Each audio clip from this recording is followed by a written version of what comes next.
하나님이 오늘 말씀을 통하여서 성소와 또 그 안에 여러 기구와 또 여러 구조 이런 것을 세세하게 알려주는 것을 볼 수가 있습니다.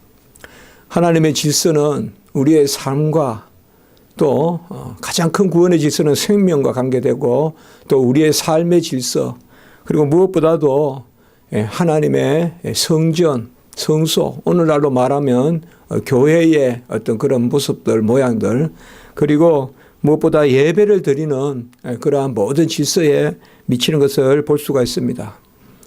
구약의 식양이 양식이 그대로 이 시대에 적용되지는 않지만 이 뜻은 우리가 이루어진 것으로 엄격하게 자를 지어서 일세찐도 어김없이 또 정확하게 재질을 하나님이 지정하신 대로 그대로 사용해서 이렇게 성소를 짓고 또 크기를 맞추고 또 재질을 맞추는 것 이러한 예배 정신 이러한 성소 교회의 어떤 건축 정신 이런 것은 오늘날에도 우리에게 그대로 남아있다라고 볼 것입니다. 집은 반듯하게 지을 때 교회는 허술하게 그렇게 그저거야 치워지고 넘어지고 그런 식으로 지을 것이 아니라 항상 우리가 기도하는 가운데서 성전은 반듯하고 하나님의 그 식양이 어떤 그야말로 외양이 아니라 하나님의 질서대로 그렇게 지어져야 되는 것 이런 것을 볼 수가 있습니다. 오늘 9절의 말씀에 보면 내가 내게 보이는 모양대로 장막을 짓고 기구들도 그 모양을 따라 지을지니라. 옛날에는 이걸 식양이다 이렇게 표현을 했는데요. 모양, 양식, 식양인데 내가 내게 보이는 모양대로 짓고 기구들도 그것에 따라 지을 것이니라 이렇게 말씀하고 있고 오늘 또 마지막 40절에도 보면 너는 산과 이 산에서 내게 보인 양식대로 할지니라 이렇게 말하고 있습니다. 그러니까 결코 이 양식을 어기면 그것은 하나님이 원하시는 그런 성소라고 볼 수 없기 때문에 절대 어김없이 이렇게 지으라고 말씀하고 있습니다. 이 출애굽기의 후반부는 오늘 25장부터 우리가 31장까지는 성소에 관한 그러한 제반 규례를 말하고 있습니다. 꽤 길고 상세하게 그렇게 나옵니다. 이제 성소에 대해서 나오고 옛날에는 우리가 성막이다 이렇게 했는데 성소에 대해서 이 부분이 나오고 35장부터 40장, 33절 거의 막바지까지 마지막이 이제 40장이지 않습니까? 출애굽기. 거기에는 이제 성소를 짓는 것, 그 모습이 출애굽기에 잘 기록되어 있어요.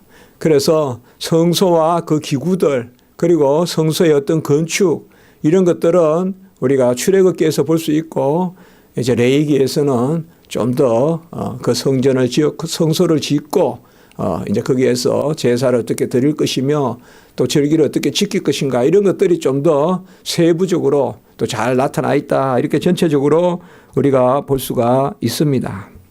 성소가 무엇이기에 이렇게 하나님이 엄격하게 이렇게 그의 백성에게 정하여 지어라라고 말씀했겠습니까?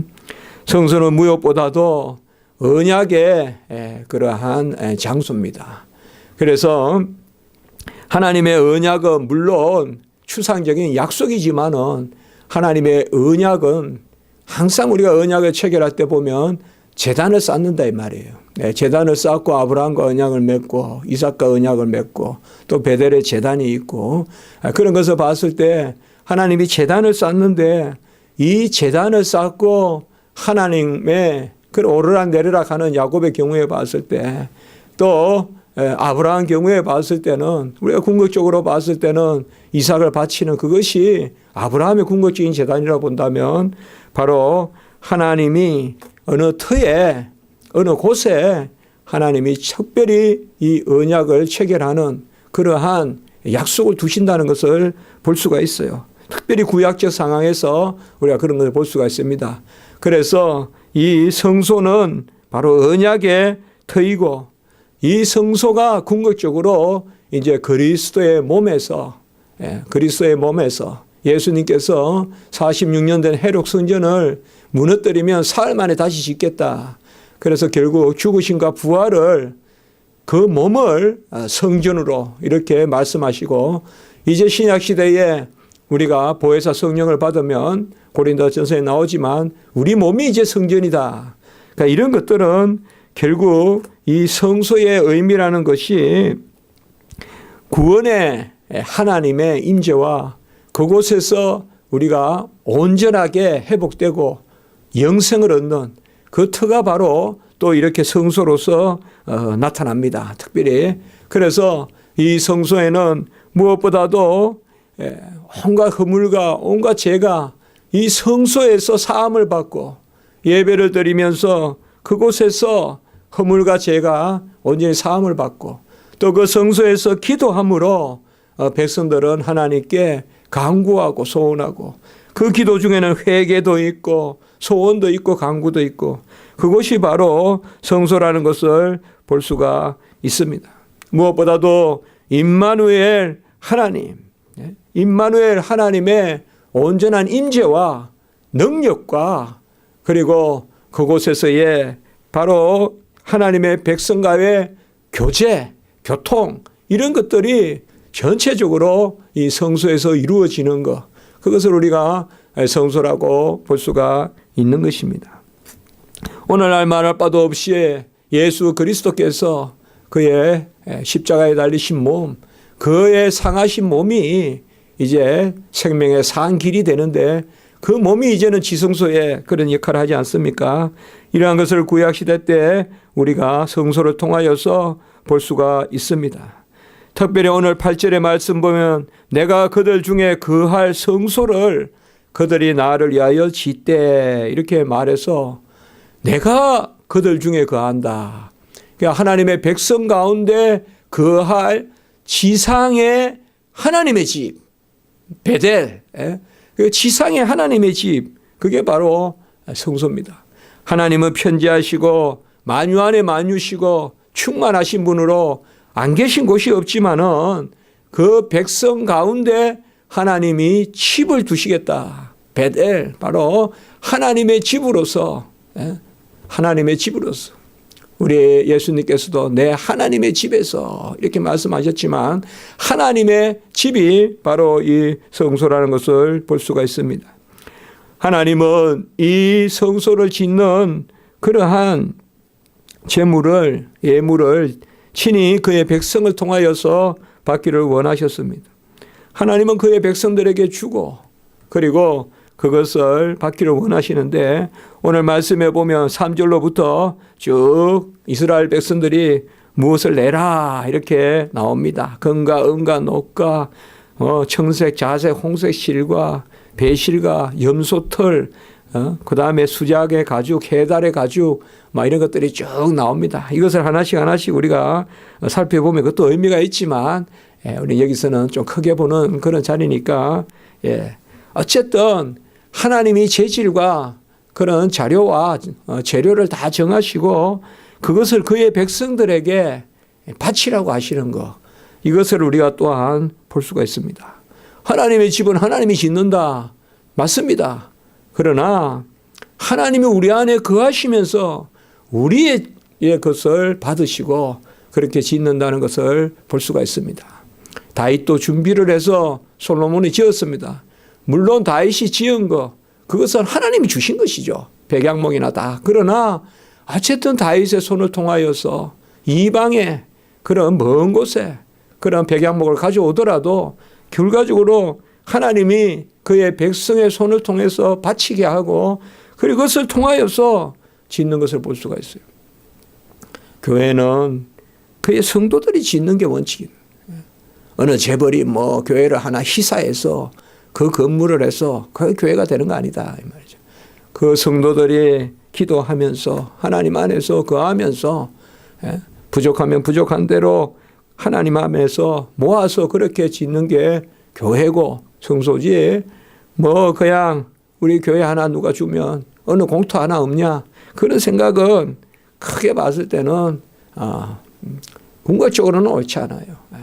그저 뭐 그래서 우리가 교회의 터 개념, 건물 개념도 교회의 분명한 요소입니다. 본질적 요소라고는 하지 않지만 분명한 요소라는 것을 볼 수가 있습니다. 오늘 2절에 보면 기쁜 마음으로 내게 내는 자가 내게 바치는 모든 것을 너희는 받을지리라 라고 이렇게 말함으로써 성전에 대한 예물, 오늘날로 말하면 성전 건축, 어떤 헌금, 그런 것으로 볼 수 있죠. 이런 것을 명령하고 계시는 것을 볼 수가 있습니다. 기쁜 마음으로 내는 자가 바치는 대로 모든 것을 받으리라.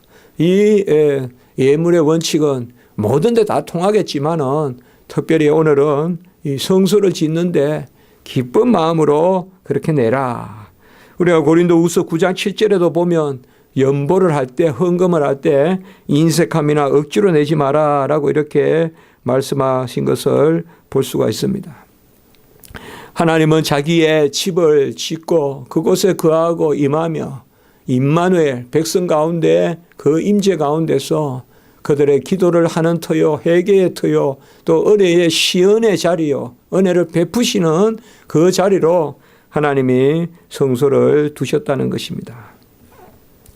이러므로 우리가 막연히 신약 시대는 뭐 어디에서나 예배 드려도 되지 않느냐, 그런 것은 우리가 그렇게 말할 바가 아닙니다. 모이는 게 있어요. 분명히 장소 개념이 있고 분명히 시간 개념이 있어요. 모이는 장소가 없이 성도가 그저 흩어져서 온라인으로 예배를 드리고 이러한 것은 임재의 원리에 어긋나는 거예요. 여호와는 모든 곳에 계시지만 어느 곳을 지정하셔서 그곳에서 예배 드리기를 원하시는 그 터 자체가 세상에서 말하는 어떤 터가 신령해서가 아니라 하나님이 그 터에 임하시겠다는 그 터를 지정하셨다는 약속, 언약, 그런 개념에서 우리는 예배를 그렇게 철저히 드려야 되는 것입니다. 그래서 뭐 예배를 뭐 다중적으로 드린다거나, 어떤 멀티미디어를 사용해서 드린다거나, 한 곳에서 전파를 보내서 모든 곳에 흩어져서 예배를 그저 드린다거나, 그런 것들은 우리가 결코 용납되지 않는 그러한 예배 양식이라고 볼 수가 있겠습니다. 오늘 특별히 10절에서부터 보면 이 성소에 둘 증거궤, 우리가 법궤라고도 하고요, 언약궤라고도 하고 하나님의 궤라고도 하는 이 증거궤에 대해서 또한 말씀하고 있습니다. 이 성소에 무엇을 두느냐? 법궤를 두라, 증거궤를 두라, 언약궤를 두라, 다 같은 말이라고 했습니다. 그래서 이 궤를 무엇으로 만드느냐? 조각목으로 만들어라, 이렇게 나옵니다. 조각목이라는 것은 우리가 사진 보면 금방 이렇게 알 수가 있는데, 우리나라 가시나무, 뭐 아카시아하고는 다릅니다. 아카시아 그 까라고는 하는데, 우리가 보통 그래서 가시나무 이렇게 이야기를 하는데, 조각목을 생긴 게 보면 가시는 있습니다. 가시는 있는데 관목이고 이렇게 크게 막 그렇게 막 자라는 게 아닙니다. 그런데 관목인데, 교목이 아니라 관목인데, 보면 올리브 나무 같이 형체는 이렇게 됐는데 그게 가시나무에 가시가 있고, 그런 나무인데, 이 나무는 우리가 조각목은 천한 나무입니다. 이것은 조각목은 뭐 건축할 때 쓰거나 그렇게 할 수 없는 나무입니다. 그 무슨 상냥하는 뭐 그런 기둥을 쓰거나 이런 기둥을 할 때는 조각목을 쓸 수가 없습니다.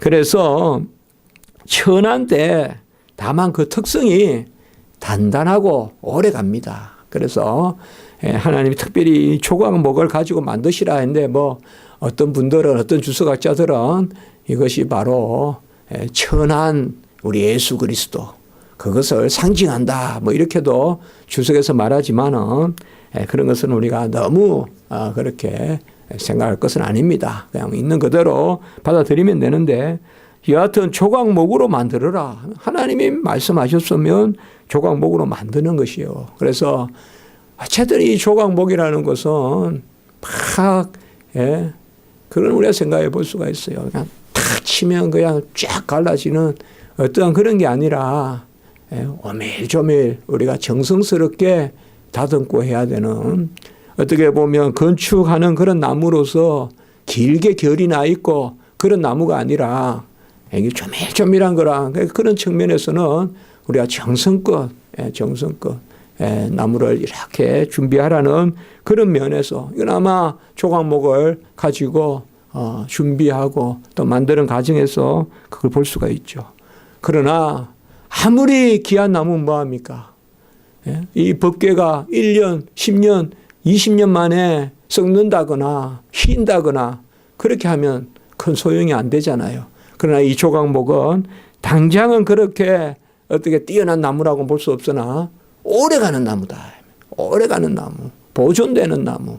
그러니까 이것이 바로 하나님이 보여주시는 그러한 의미가 있지 않겠습니까?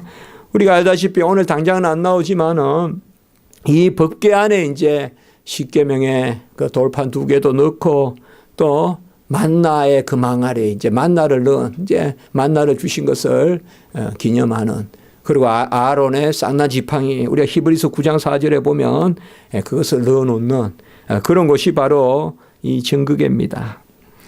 길이가 2규빗 반, 너비가 1규빗 반, 그리고 높이가 1규빗 반. 우리가 성경을 읽을 때 이게 무슨 의미가 있습니까? 그게 아닌 것 같아요. 그냥 쭉 읽다 보면 이게 은혜가 되는 거예요. 이게 은혜가 되는 거예요. 하나님이 우리에게 이러한 양식을 주셨다는 거, 길이를 알려주셨다는 거. 한 규빗은 45cm입니다. 그러니까 한 규빗이라면 우리가 이 팔꿈치에서 손끝까지 그리고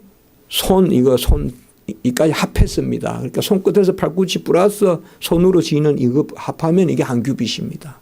한 규빗입니다. 그래서 우리나라에서는 뭐 우리가 있잖아요. 한자. 우리나라 한자가 몇 센치입니까? 한자보다는 길죠. 그렇게 한 규빗이. 그게 한 규빗입니다. 그래서 팔꿈치에서 손끝까지 하고 손바닥 길이까지 합해서 하는 게 한 규빗인데 대체로 한 45cm라고 할까요? 그럼 뭐 한 이 정도 되는 어떤 이게 체 있잖아요. 그 자루 같은 거. 그다가 손자루까지 이렇게 합해서 내가 손으로 짓는데 이 정도 길이가 있다. 그게 한 규빗이다. 이렇게 생각하면 될 것 같아요. 그래서 한 규빗은 우리가 급하면 반 미터 이렇게도 하는데 0.5m가 한 규빗이다. 그렇게도 이야기하는 그게 아니고 정확하게 말하면 45cm입니다. 그래서 길이가 112.5cm 길이가 그리고 그 너비는 한 규빗 빠시니까 67.5cm 그리고 높이도 67.5cm 그러니까 직사각형으로 이렇게 된다고 보시면 됩니다. 한 67cm 되고 길이는 한 112cm 1m 한 10cm 되고 높이는 한 60cm 좀 넣는다. 이렇게 보면 됩니다.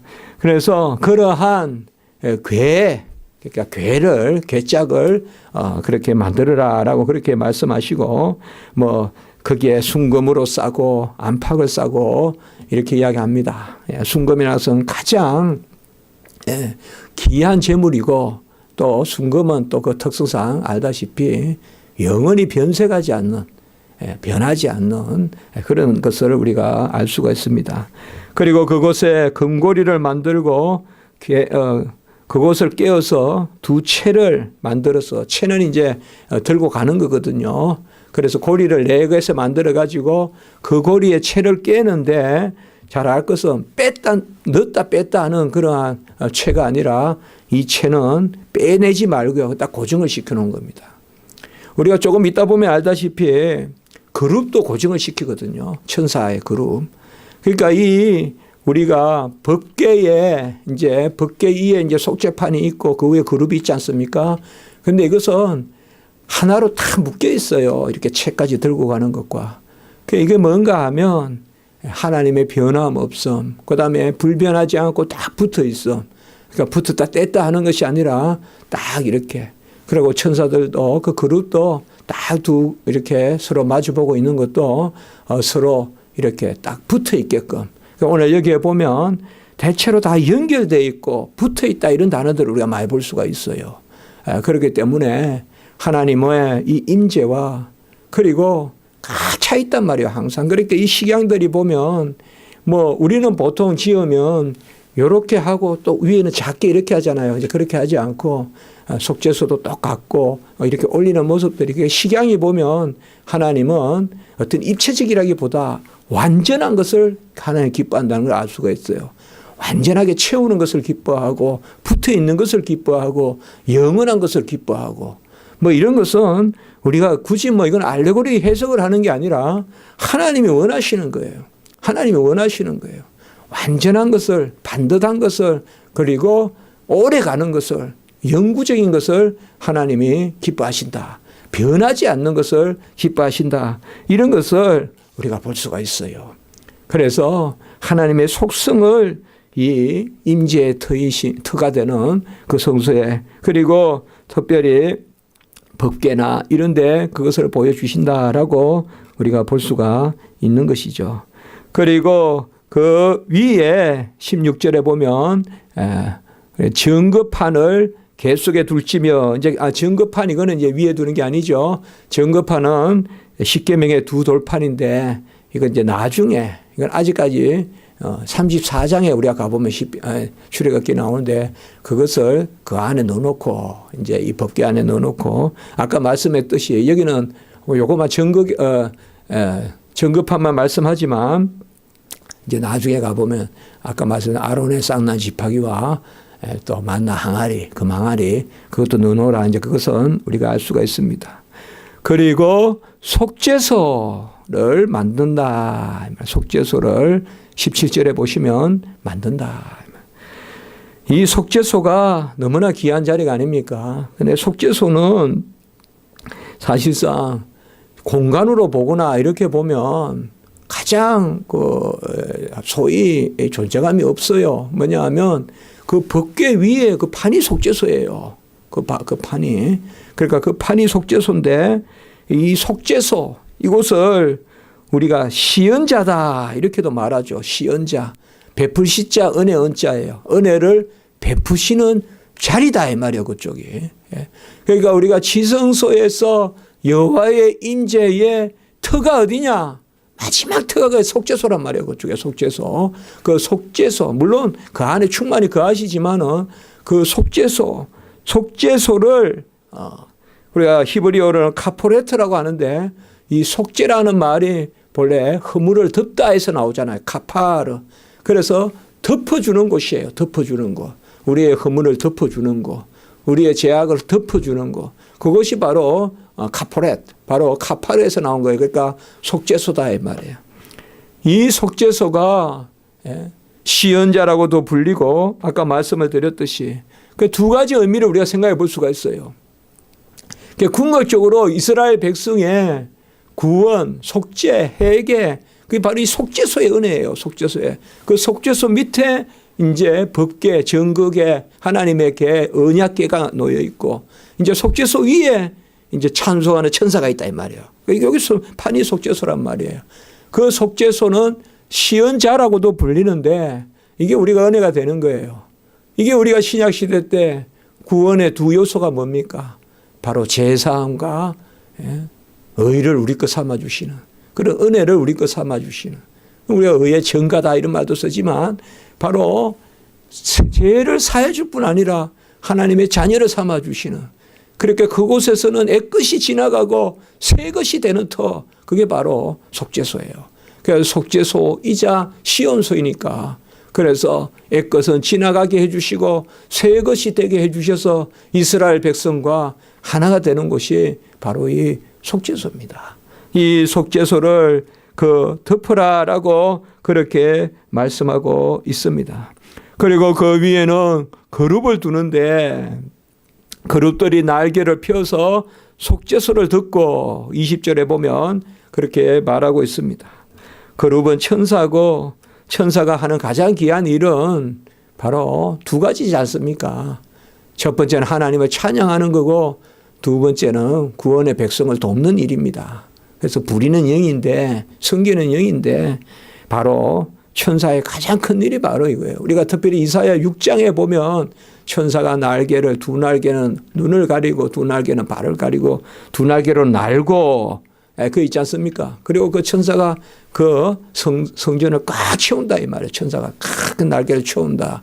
충만하게 찬송이 충만하고 찬양이 충만한 것을 우리에게 보여주는데 여기에서도 바로 그것을 우리에게 말씀해 주고 있어요. 그래서 이 속죄소 위의 그룹들은 여호와를 찬양하고 그리고 구원의 은혜를 노래하는, 우리가 땅에서도 풀면 하늘에서도, 우리가 복음의 말씀을 들고 땅에서 아멘하면 땅에서 풀리면 하늘에서 풀리고 하늘의 천사도 하답한다. 이런 개념이에요. 그러니까 우리가 구원을 받으면, 우리가 전도를 해가지고 아멘해서 누가 전도를 받으면 하늘의 천사들이 뭐예요? 내가 섬길 성도들을 벌써 생각하고 찬송한다 이 말이에요. 하늘의 천사. 그게 다 이게 그룹들과 관계가 있는 거예요. 우리의 구원의 주, 구원의 하나님을 찬송하고 노래하는, 우리가 나중에 보좌의 어린 양을 24장로가 찬송하고 천사들이 호위하고 그런 것들이 다 이 천사들의 찬송과 말씀이 닿는 거죠. 계시록 8장에도 보면 나오고 이사야 6장 2절에도 보면 나오는 것입니다. 거룩 거룩 거룩이라고 우리가 찬미하는 것이죠. 그 사실상 오늘날 아까도 말씀을 드렸지만은 우리가 엄격하게는 성전이다 이런 말 잘 안 쓰라 하죠. 그래서 그냥 교회당, 예배당 이렇게 쓰라 하지만 또 그래도 다른 교단이나 이런 데서 요새 무슨 성전, 제1성전, 제2성전 또 그런 말 쓰잖아요. 그래서 눈에 거슬린단 말이에요. 무슨 지역에서 무슨 어느 지역에 본 성전이 있고 어느 저 구로에 성전이 있다 그러고 무슨 저 전라도 강주에도 성전이 있고 이렇게 하는데 그런 것은 참 가닥치 않은 이야기인데 오늘날 우리가 이 예배당 이게 오늘 말씀을 통하여서 우리가 이런 것들 아까도 말씀드렸지만 하나님은 반듯한 거 항상 우리에게 반듯한 거 우리가 가닿지 못하면 기도해서 느리면 되고 우리가 지나치게 삐죽한 거 있으면 기도해서 잘라내면 되는 거지 하나님을 우리 편에 자꾸 맞추려 하지 마라. 내 편한 대로 교회 짓고 내 편한 대로 예배 드리고 그렇게 하지 말고 모자라면 기도해서 늘려가지고 그 수치를 채우고 내 재질이 모자라면 또 하나님께 기도해서 그리고 오늘 여기도 보시지만은 조각못도 사용하고 호마노도 사용하고 금도 사용하고 해달도 사용하고 또 털도 사용하고 염소의 털도 사용하고 그러니까 다양하게 염소 털 가지고 대충 다 하거든요. 우리가 막 저번에 가서 봤는데 우리도 그 염소 털이거든요. 염소 털이고 그 두꺼운 그거는 해달 가죽. 해달이라는 것은 뭔지 정확하게 모릅니다. 고래 가죽이라는 사람도 있고 상어 가죽이라는 사람도 있고 무슨 요새 같은 또 수달인가 이런 걸 하는데 하여튼 그 당시에는 오늘날 무슨 악어 가죽 하듯이 가장 신발도 만들고 했던 거라고 해요. 근데 다 정해주시단 말이에요. 그러니까 천하든 기하든 하나님이 그들의 것을 요구하신다 이 말이에요. 호마노 같이 보물도 그 아까 봤지만은 호망, 에봇 이런 데서 그건 보물이잖아요. 12지파의 그 에봇 여기에 흉패에 닿는 이런 것은 또 보물이지만은 염소털 그리고 등유, 간유 등유 이런 것은 감람나무 기름이라고 보면 되겠어요. 또 간유는 또 이렇게 조합해서 만드는 이건 좀 더 고급스러운 기름이에요. 그러니까 하나님이 원하시는 거는 우리가 오늘날로 말하면 무 가져와 배추 가져와 또 어떤 사람은 뭐도 황금도 가져와 그 다 할 수 있는 거예요. 하나님이. 그러니까 모든 정성을 모아서 우리가 다만 영구적이고 불변하고 또 하나님 앞에 우리가 순수하고 또 각을 맞추고 이러한 것들이 귀하다. 그런 것을 항상 생각해 봅니다. 어떤 뭉퉁뭉퉁한 그런 둥글하게 뭐가 뚝뚝뚝 붙어 있는 그런 덩어리가 아니라 예배는 성소는 항상 하나님 앞에 반듯한 각을 지는 아니요 하느님. 물론 사랑이 중요하지만 사랑도 그 진리 안에 공의 안에 우리가 들어가 있다는 거. 그런 정신을 가져야 돼요. 교회가 스케줄도 없고 교회가 약속도 없고 그냥 좋으면 좋은 대로 다 그건 아니다 이 말이에요. 모든 것을 규모 있고 질서 있게 하라고 사도 바울이 이야기했는데 교회에 대해서 그런 측면들을 우리가 오늘 이건 아까 말씀을 드렸죠. 이건 어떤 그런 풍류적 해석이 아니라 말씀 자체를 통하여서 우리가 살펴볼 수 있다. 그리고 후반부에 조금 나오는 말씀은 더 상론하진 않겠습니다만은 진설병을 두는 상이 있고 진설병은 하나님 얼굴 앞에 내놓는 떡이다 이렇게 생각하면 됩니다. 그러니까 하나님 앞에 내놓은 드린 그런 떡이다. 하나님 면전에 이 떡을 드립니다라고 해서 안식일 날 이제 갖다 놓고 이제 12떡을 주고 그리고 그 떡상을 이 진설병을 두는 상을 우리가 떡상이라고도 하는데 이 진설병 상을 어떻게 만들 것인가 이것도 역시 조각목으로 많이 만들거든요. 그러니까 조각목으로 만들라 그렇게 하고 31줄부터는 등잔대와 기구들 그러니까 등을 밝히는데 한 중간에 하나 있고 좌우로 3개씩 해서 7개 그리고 각도 줄기에 또 3개씩 붙고 해가지고 뭐 전체 등이 22개도 될 수가 있고 그런데 어쨌든 우리가 이 식양을 하나님이 갖추어 주셔서 모든 것을 하나님의 뜻대로 오늘 40절 아까 말씀 보았지만은 이 산에서 내게 보인 양식대로 할지니라. 오늘날은 정형화된 양식은 없지만 기도하면서 하나님이 지시함을 쫓아서 교회를 짓고 그 마음은 있어야 되겠죠. 하나님께 기도하면서 하나님의 은밀한 지시를 기다리면서 교회를 짓고 또 예배를 우리가 정하여 드리고 이러한 모습들이 필요하겠죠. 정하여 딱 이렇다라는 의식은 이제 폐지됐지만 그 뜻은 완성이 되는 그것을 오늘 말씀을 통하여 우리가 하나님의 교훈을 받게 되는 것입니다. 기도드리겠습니다. 거룩하고 자비로우신 하나님 아버지 오늘날로 교회당이요 또 고대 우리 구약시대 때 성소에 관한 그런 규례를 알려주시니 감사합니다. 특별히 법궤 언약궤 하나님에게 또 아버지여 그 궤에 대해서 우리 증거에 알려주게 하시니 알게 하시니 참으로 감사합니다. 하나님 아버지 신약시대는 은혜의 시대라고 하되 하나님의 아버지여 그 뜻을 더욱더 이제는 더 우리가 심중에 순종하는 그런 마음이 있어야 될 줄 믿습니다. 오늘 말씀을 쫓아 우리가 더욱 하나님 앞에 온전히 예배드리고 또 하나님의 그 식양을 쫓는 그러한 모습으로 나아가는 저희들이 되게 해 주시옵소서. 우리 교회를 사랑해 주시고 우리 성도님들 사랑해 주시고 오늘도 이후 기도 가운데 은혜를 베풀어 주시옵소서. 구주 예수 그리스도 이름으로 감사하며 기도드리옵나이다. 아멘.